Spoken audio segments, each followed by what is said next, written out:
Back to news.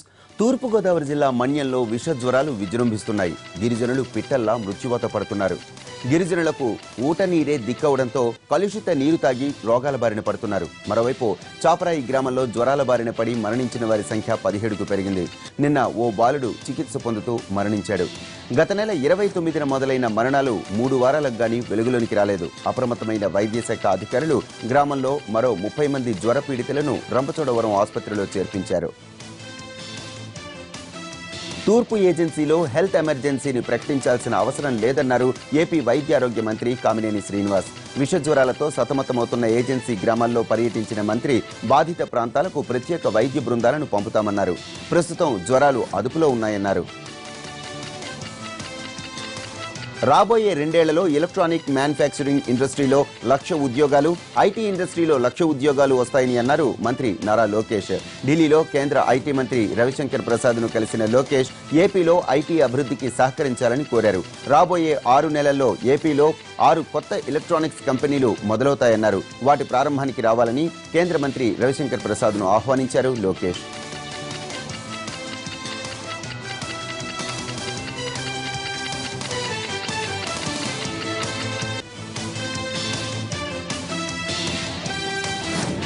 పశ్చిమ గోదావరి జిల్లా గగరపర్రు గ్రామం ఇంకా నివురుగప్పిన నిప్పులనే ఉంది.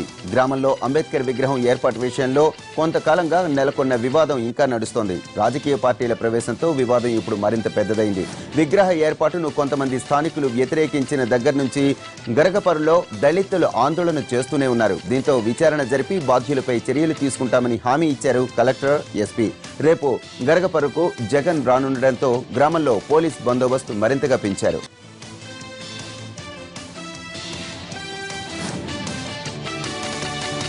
పోడు భూములు సాగు చేస్తున్న రైతులు మహబూబాబాద్లో భారీ ర్యాలీ నిర్వహించారు. ఎన్నో ఏళ్లుగా పోడు భూములు సాగు చేస్తున్న తమకు పట్టాలు ఇవ్వాలని, అటవీ అధికారులు దాడులు ఆపాలని డిమాండ్ చేస్తూ ఆటపాటలతో సందడి చేశారు. ఎన్టీఆర్ స్టేడియం నుంచి వివిధ సెంటర్ల మీదుగా గాంధీ పార్కుకు చేరుకొని అక్కడ బహిరంగ సభ నిర్వహించారు పోడు భూముల రైతులు. న్యూ డెమోక్రసీ ఆధ్వర్యంలో జరిగిన ఈ సభలో ఎకరానికి 4,000 రూపాయల పథకాన్ని పోడు భూముల రైతాంగానికి కూడా వర్తింపచేయాలని డిమాండ్ చేశారు.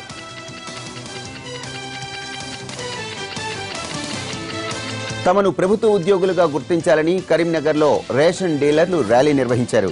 తెలంగాణ చౌక్ నుండి కలెక్టరేట్ వరకు ర్యాలీగా తరలివెళ్లి ధర్నా చేశారు. ప్రజా పంపిణీ వ్యవస్థలో దశాబ్దాలుగా సేవలందిస్తున్న తమ కష్టాన్ని ప్రభుత్వం గుర్తించాలని నినాదాలు చేశారు. నెలకు 30,000 రూపాయల వేతనం ఇవ్వాలని డిమాండ్ చేశారు డీలర్లు.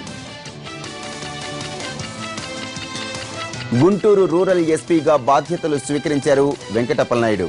జిల్లాలోని ఫ్యాక్షనిజాన్ని రూపుమాపేందుకు ప్రత్యేక దృష్టి పెడతానన్నారు నూతన ఎస్పీ. సంచలనాల కోసం కాకుండా మూలాల్ని అర్థం చేసుకుని సమస్యల పరిష్కారానికి కృషి చేస్తానన్నారు. ప్రతి సమస్యను పోలీసులే పరిష్కరించాలనడం సరికాదన్నారు గుంటూరు రూరల్ నూతన ఎస్పీ వెంకటప్పలనాయుడు.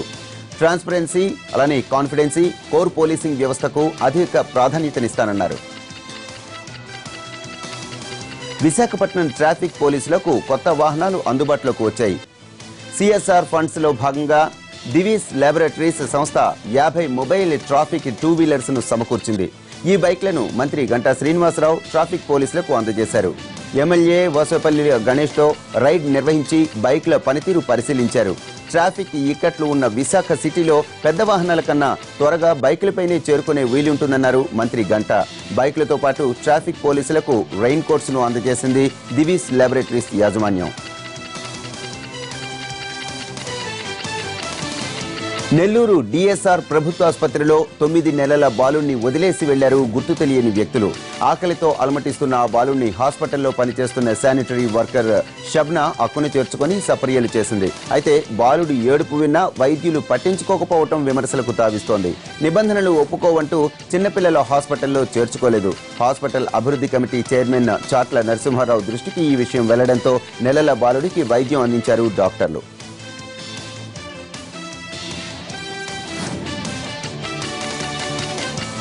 హైదరాబాద్ పంజాగుట్టలో కారు దూసుకొచ్చిన ఘటనలో స్కూల్కు వెళుతున్న చిన్నారి రమ్య ప్రాణాలు కోల్పోయి ఏడాదయ్యింది.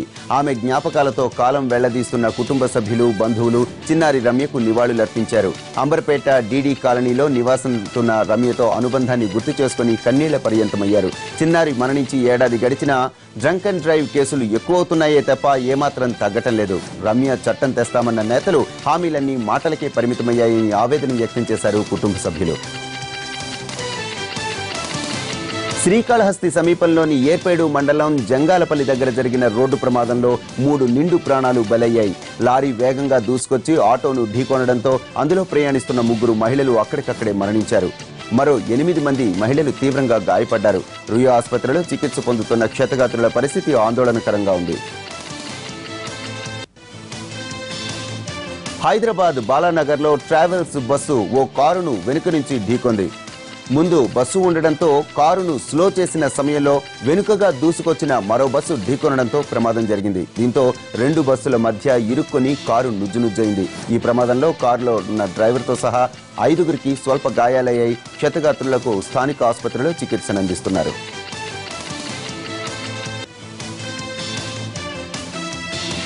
ఆదిలాబాద్ జిల్లా ఉట్నూరులో మద్యం లోడ్ లారీ బోల్తా పడింది.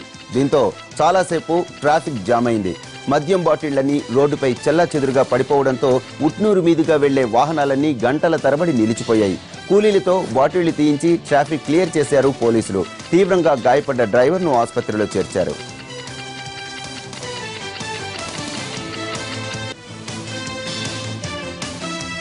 ఎన్టీఆర్ హీరోగా నటిస్తున్న జై లవకుశ మూవీ సీన్స్ లీక్ అయ్యాయి. కొందరు వ్యక్తులు ఆన్లైన్లో షూటింగ్ సీన్స్ ను లీక్ చేశారు. దీన్ని గుర్తించిన మూవీ యూనిట్ సిసిఎస్ పోలీసులను ఆశ్రయించింది. లీక్ చేసిన వారిని గుర్తించి అరెస్టు చేయించింది.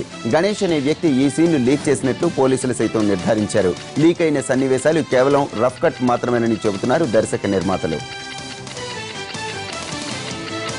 Stylish star Allu Arjun latest movie DJ.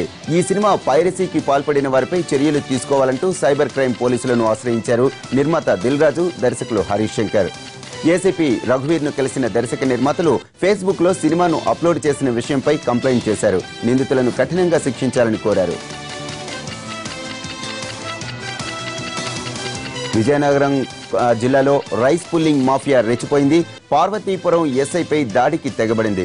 Rice pulling ముఠా కదలికలపై దృష్టి పెట్టిన ఎస్ఐ రాజేష్ వారిని పట్టుకునేందుకు బండిపై ఓవర్టేక్ చేశారు. అయితే ఎస్ఐ రాజేష్ ను తాము ప్రయాణిస్తున్న బొలెరో వాహనంతో ఢీకొట్టిపోయారు నిందితులు. బొలెరోను అక్కడే వదిలేసి పరారయ్యారు. రైస్ పుల్లింగ్ ముఠా దాడిలో తీవ్రంగా గాయపడ్డ ఎస్ఐ రాజేష్ కు ప్రైవేట్ ఆసుపత్రిలో చికిత్స జరుగుతోంది. బొలెరోను సీజ్ చేసిన పోలీసులు నిందితుల కోసం గాలిస్తున్నారు. ఎల్బీ నగర్లోని జాన్సన్ గ్రామర్ స్కూల్లో అర్ధరాత్రి అగ్ని ప్రమాదం సంభవించింది. విద్యుత్ షార్ట్ సర్క్యూట్తో మొదటి అంతస్తులో మంటలు చెలరేగాయి. స్కూల్లో ఒక్కసారిగా పొగలు రావడంతో గమనించిన యువకులు ఫైర్ సేఫ్టీ పరికరాలతో మంటల్ని ఆర్పేందుకు ప్రయత్నించారు. కానీ అవి సరిగా పనిచేయకపోవడంతో బకెట్లతో నీళ్లు తీసుకెళ్లి చల్లారు. అంతలో అక్కడికి చేరుకున్న అగ్నిమాపక సిబ్బంది మంటల్ని ఆర్పివేశారు. ఫైర్ సేఫ్టీ ఎక్విప్మెంట్ సరిగా పనిచేయకపోవడంతో ఉదయం స్కూల్ జరిగినప్పుడు ఇలాంటి ప్రమాదం జరిగి ఉంటే ఏమిటి పరిస్థితి అని అంతా తీవ్ర ఆందోళన వ్యక్తం చేశారు. రామచంద్రపురం పోలీస్ స్టేషన్ పరిధిలో ఓ పాలిక్లినిక్ ను సీజ్ చేశారు. సంగారెడ్డి డిఎంహెచ్ఓ రాథోడ్ నేతృత్వంలో రామచంద్రపురంలో పలు పాలిక్లినిక్లపై దాడులు చేసిన వైద్యాధికారులు నకిలీ సర్టిఫికెట్లతో మానూఫ్ నిర్వహిస్తున్న పాలిక్లినిక్ ను సీజ్ చేశారు. చిన్నారుల జీవితాలతో చెలగాటమాడుతున్న వైనంపై సీరియస్ గా స్పందించిన అధికారులు ఈ అంశంపై పోలీసులకు ఫిర్యాదు చేశారు. దీంతో నకిలీ సర్టిఫికెట్లతో పిల్లల వైద్యులుగా చలామణి అవుతూ పాలిక్లినిక్ నడుపుతున్న వ్యక్తిపై కేసు నమోదు చేశారు పోలీసులు. నిజామాబాద్ జిల్లా వర్ణి మండలం తగిలిపల్లిలో దారుణానికి పాల్పడ్డాడు ఓ తండ్రి. 7 ఏళ్ల కొడుకు 5 ఏళ్ల కూతురిని అత్యంత కిరాతకంగా రోకలి బండతో కొట్టి చంపాడు తండ్రి రాములు. ఆ తర్వాత తాను కూడా ఊరేసుకున్నాడు. భార్య పొలం పనులకు వెళ్లిన సమయంలో ఈ కిరాతకానికి పాల్పడ్డాడు. రక్తపు మడుగులో విగత జీవులుగా పడి ఉన్న పిల్లల్ని ఉరికొయ్యకు వేలాడుతున్న భర్త మృతదేహాన్ని చూసి బోరున విలపించింది భార్య. కుటుంబ కలహాలతోనే ఈ దారుణానికి ఒడిగట్టి ఉంటాడని స్థానికులు భావిస్తున్నారు. పెళ్లిళ్ల పేరుతో యువతులను మోసం చేస్తున్న నిత్యపెళ్లి కొడుకును తిరుపతి పోలీసులు అరెస్టు చేశారు. చిత్తూరు జిల్లా పీలేరుకు చెందిన నాగభూషణం మాయమాటలతో యువతులను నమ్మించి పెళ్లి చేసుకుని పారిపోయేవాడు. ఇప్పటి వరకు 3 పెళ్లిళ్లు చేసుకున్న ప్రబుద్ధుడు 4వ పెళ్లికి సిద్ధపడ్డాడు. ఈ విషయాన్ని గుర్తించిన 3వ భార్య లక్ష్మి తిరుపతి ఈస్ట్ పోలీసులకు ఫిర్యాదు చేసింది. దీంతో నిందితుడు నాగభూషణాన్ని అరెస్టు చేసి కటకటాల వెనుక నెట్టారు పోలీసులు. హైదరాబాద్ నగర శివారు ప్రాంతాలు ఆహార పదార్థాల కల్తీలకు అడ్డాలుగా మారాయి. కల్తీ జరుగుతోందన్న పక్కా సమాచారంతో మేడ్చల్ జిల్లా నారపల్లిలోని ఓ గోదాంపై ఎస్ఓటీ పోలీసులు దాడులు చేశారు. తనిఖీల్లో వివిధ కంపెనీల పేర్లతో పిండి పప్పుల్ని మార్కెట్ చేస్తున్నట్లు గుర్తించారు. భారీగా నిల్వ ఉంచిన పప్పు దినుసుల బ్యాగులు, పిండి బ్యాగులున్న గదిని సీజ్ చేశారు. నమూనాలను సేకరించి ల్యాబ్కు పంపించారు. కల్తీకి పాల్పడినట్లు తేలితే కఠిన చర్యలు తీసుకుంటామన్నారు అధికారులు. రంగారెడ్డి జిల్లా అబ్దుల్లాపూర్ మెట్ మండలం రావిరాలలో అక్రమంగా నిల్వ ఉంచిన పేలుడు పదార్థాలను ఎస్ఓటీ పోలీసులు సీజ్ చేశారు. క్రషింగ్ మిషన్లు, పేలుడు పదార్థాలను ఉంచిన 2ని అదుపులోనికి తీసుకున్నారు. మొత్తం 970 డిటోనేటర్లు, 8 అమోనియం సంచులు, అలానే 83 సేఫ్టీ ఫ్యూజులను సీజ్ చేశారు. వీటిని నిల్వ ఉంచేందుకు ఎలాంటి అనుమతులు తీసుకోలేదని పోలీసులు తెలిపారు.